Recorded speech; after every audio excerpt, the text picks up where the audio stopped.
en lavarme el cerebro. ¡Señor Becker! ¡Queda usted expulsado de nuestro instituto! Yo y Lucifer y yo. Al como el ángel cayó, hacia el infierno voy yo. Del cielo de mi instituto me han echado.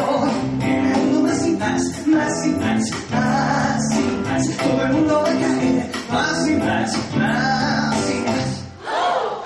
Estoy fatal, siempre humillado, es mi inicial, estoy de verano, de represión, soy un mal ciudadano, y tanto estoy, más que el periodista, un apagado, me uno más y más, más y más, más y más, todo el mundo va a caer, más y más, más y más. ¡Atención, atención! ¡Astur! ¡Oye, el director! El super mega ultra sabio y moderado. ¿Pero en qué se ha convertido este instituto? ¿Una fiesta de disfraces? ¿En un parque de atracciones? ¿Gigante para tarados? ¡No!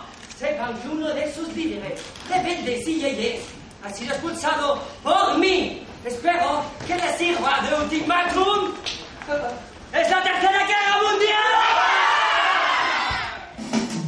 Los esclavos y de